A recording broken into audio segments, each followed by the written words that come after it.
Good evening good evening good evening. मैं सुमित शर्मा आप सबका स्वागत करता हूं आपके अपने चैनल या बैच जीत बैच में, जहां पर हम जेई नीट की फिजिक्स केमिस्ट्री और नीट की बायोलॉजी को कवर कर रहे हैं। अब हम आ चुके हैं डीपीपी नंबर 6 के सॉल्यूशन पे।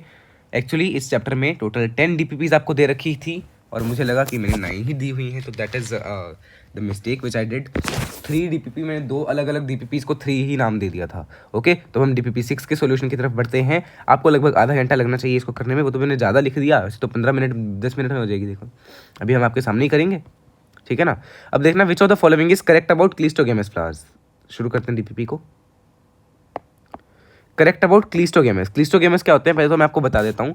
These are the flowers which are closed flowers, और क्लोज्ड हैं तो इनके अंदर ऑफ कोर्स ये कैसे होंगे, ऑटोगेमस होंगे। ऑटोगेमस का मतलब क्या है कि सेल्फ पॉलिनेशन ही हो पाएगी, ठीक है ना। और ऑफ कोर्स क्लोज्ड है तो इनके जो स्टेमन और एंथर है वो साथ साथ में रहेंगे। तो यही देखो यहाँ पे लिखा हुआ है, anther and stigma lie to each other, close to each other, yes. These are invariably autogamous, yes. Invariable मतलब कोई भी ऐसा नहीं है जो ऑटोगेमस ना हो। These plants produce a short set of seeds, मतलब ऑफ कोर्स अगर जो है पॉलिनेशन हो रही है, फर्टिलाइजेशन हो रही है तो हाँ मिलेगा ही। तो option number D will be the correct answer. For geitonogamy which of the following is true. Geitonogamy के बारे में भी आपको बता देता हूँ। गाइटेनोगैमी अगर मैं बात कर रहा हूँ तो इसमें क्या है, एक प्लांट यहाँ पे है तो एक प्लांट पे 2 फ्लावर्स हैं। एक ही प्लांट पे आपके 2 फ्लावर्स लगे हुए हैं, देखो यहाँ से यहाँ जा रहा है बस।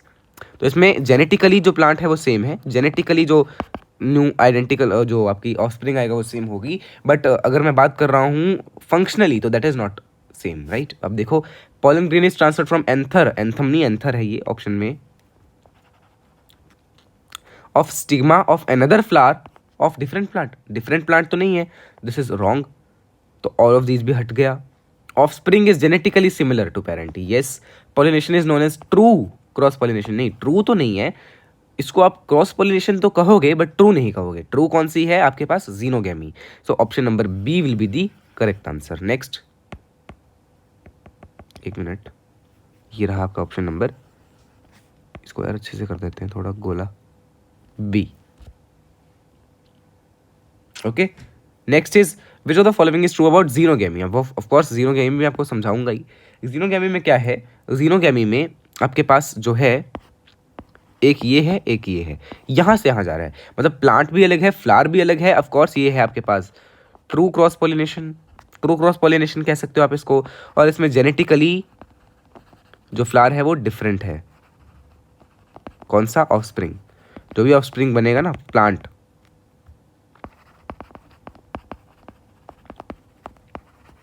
वो जेनेटिकली डिफरेंट होगा।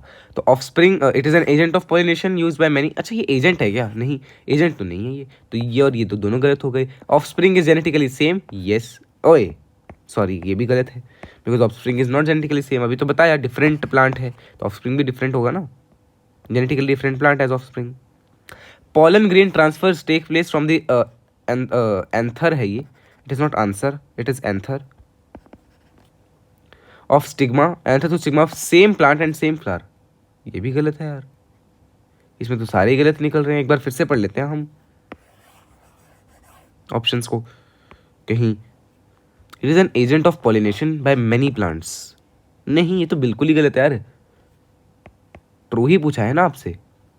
मेरे ख्याल यहाँ पे नॉट ट्रू होता तो आपका आंसर डी है, तो यहाँ पे नॉट लगा लो, नॉट लगा लो क्वेश्चन में। And now the correct answer is again D. So there was some mistake, might be there is some mistake in this question. तो option number D is the correct answer now. ये जब हम check करेंगे तो पता लग ही जाएगा। Ratio of male and female gamete by 40 microspore mother cell and 40 megaspore mother cell. अब आपको पता है माइक्रोस्पोर मदर सेल और मेगास्पोर मदर सेल में क्या होता है। अगर मैं बात कर रहा हूँ 1 PMC, माइक्रोस्पोर मदर सेल को मैं PMC लिख देता हूँ। 1 PMC से आपके पास 4 माइक्रोस्पोर बनेंगे, देखो। और ये 4 माइक्रोस्पोर जो हैं फर्दर जब आपने पढ़ा है वेजिटेटिव सेल जनरेटिव सेल उन सब में जो जाएंगे, और गमीट कितने बनेंगे, जनरेटिव सेल से 2 गमीट बनते हैं, यानी कि एक माइक्रोस्पोर से 2 गमीट, और 4 माइक्रोस्पोर से कितने, 8 गमीट, यानी 1 PMC से कितने गमीट बन रहे हैं, 8 गमीट बन रहे हैं। अब आपके पास 40 PMC हैं तो 40 × 8 जो है वो मेल गमीट्स हो जाएंगे।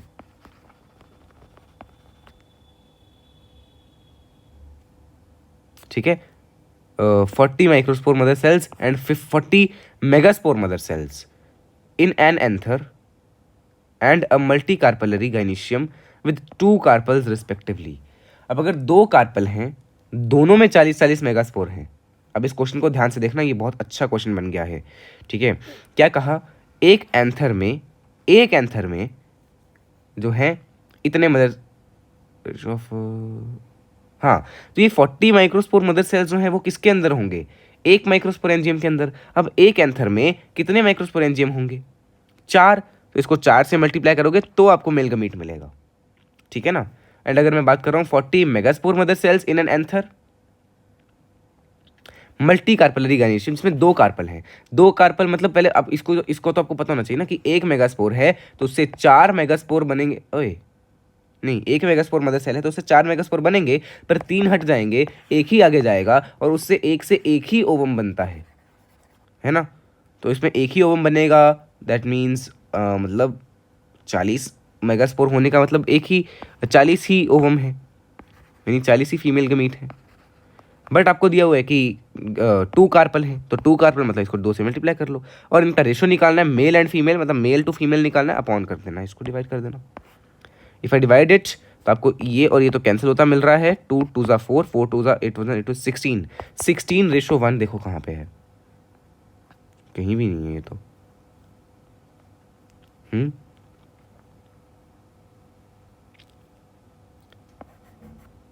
एक मिनट, इसका 1 मिनट, मैं नीचे पहले आंसर देखता हूँ क्या दिया हुआ है 4th का। ये क्या हुआ, अच्छा नहीं, इसका यहाँ है ए दे रखा है, यानी कि जो करेक्ट आंसर इसके अकॉर्डिंग है दैट इज 8:1। तभी मैं चेक करता हूँ कैसे है, एक बार सॉल्व करते हैं। 40 ही माइक्रोस्पोर हैं, 40 ही मेगास्पोर हैं। 40 माइक्रोस्पोर से आपको पता है एक माइक्रोस्पोर से, अच्छा एक माइक्रोस्पोर मदर सेल है ना, तो एक माइक्रोस्पोर से 4 MMC लिख लेना।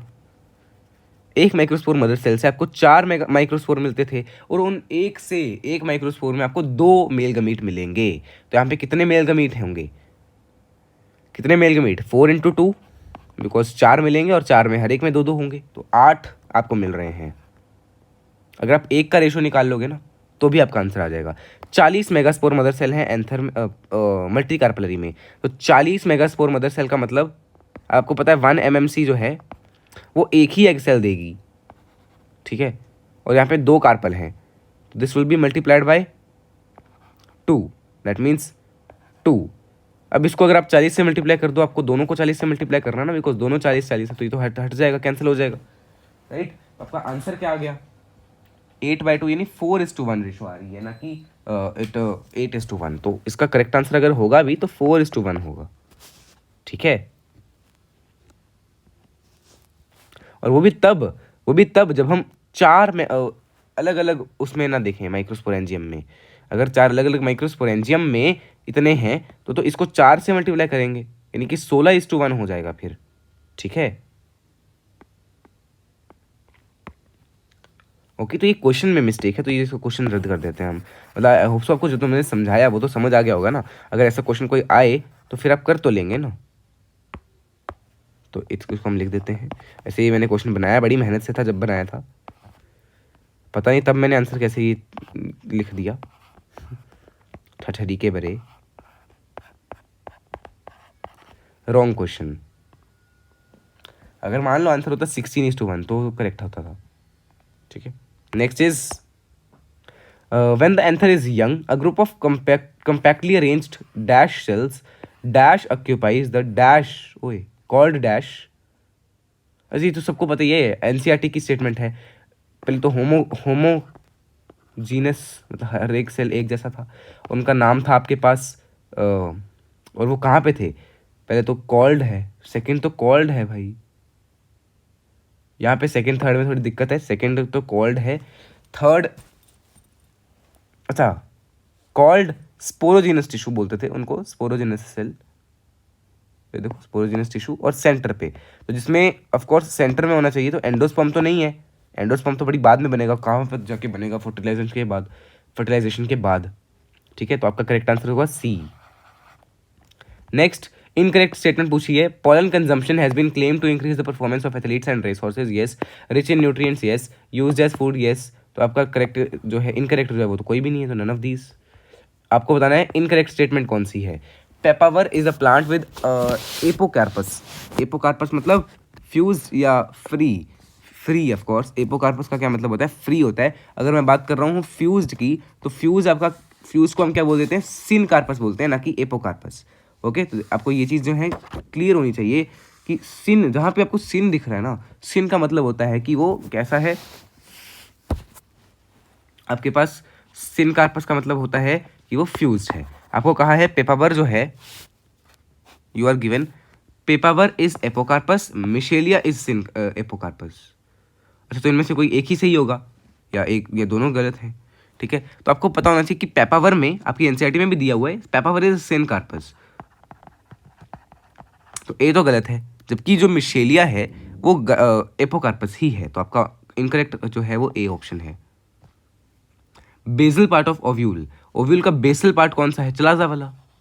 Okay, identify the cell from the given information. Large cell, dense cytoplasm, prominent nucleus, meiotic division to form spores. अब देखो, लार्ज है, डेंस है और मियोसिस कर रहा है ताकि स्पोर बने, तो वो मेगास्पोर मदर सेल ही तो हुआ। और ये आपके एनसीईआरटी की लाइन है। ओनली ऑटोगेमी होनी चाहिए, ओनली ऑटोगेमी, तो क्लिस्टोगेमस फ्लावर होना चाहिए।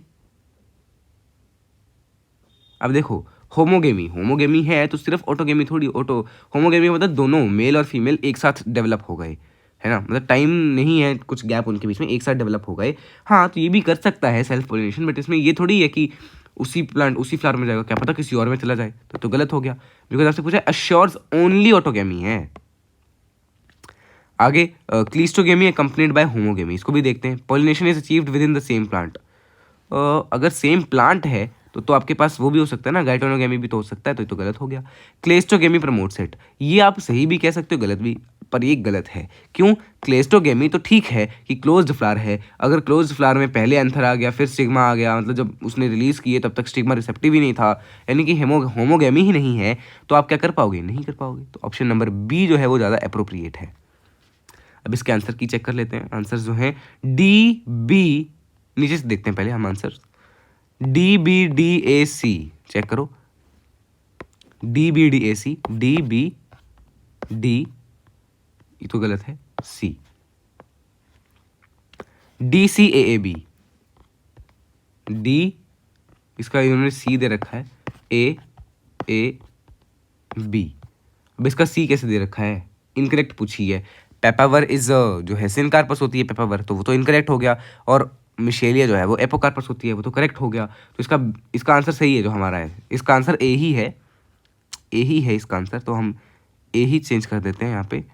करेक्ट आंसर ए है। कौन सा क्वेश्चन, 7th क्वेश्चन।